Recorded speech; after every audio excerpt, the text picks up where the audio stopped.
ஒரு கிராமத்தில் கவிதா என்ற பெண் இருந்தாள். திருமணத்திற்குப் பிறகு அவளுக்கு அவளது மாமியாருடன் சுத்தமாக ஒத்துப்போகவில்லை. இருவரும் எதற்கெடுத்தாலும் சண்டை போட்டுக்கொண்டே இருந்தார்கள். கவிதாவுக்கு தன் மாமியாரை மாற்ற முடியாது என்று தோன்றியது. அதனால் எப்படியாவது அவரை தன் வாழ்க்கையில் இருந்து நீக்க விரும்பினாள். கவிதா தனது குடும்ப நண்பரான ஒரு பெரியவரிடம் சென்று, எனக்கு என் மாமியாரை பிடிக்கவில்லை, அவரிடமிருந்து விடுபட ஏதாவது மருந்து கொடுங்கள் என்று கேட்டாள். அந்த பெரியவர் சிரித்துவிட்டு, சரி, நான் ஒரு மருந்து தருகிறேன்.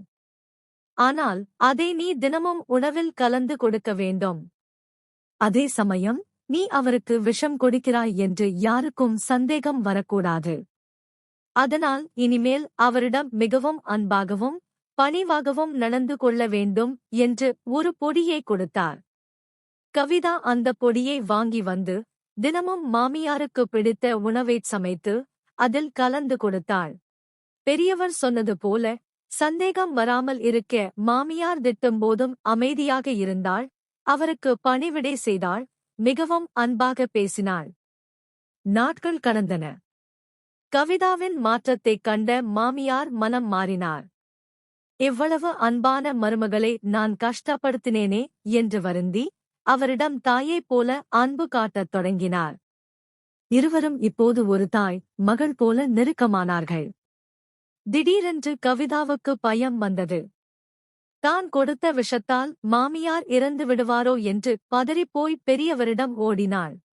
ஐயா, எப்படியாவது என் மாமியாரை காப்பாற்றுங்கள், நான் கொடுத்த விஷத்தை முறிக்க மருந்து கொடுங்கள்.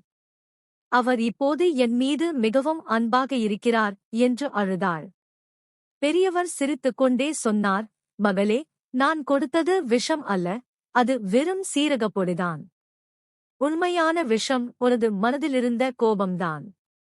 நீ அன்பாக நடக்கத் தொடங்கியபோது உனது நடத்தையே உன் மாமியாரின் மனதை மாற்றும் மருந்தாகச் செயல்பட்டதையோ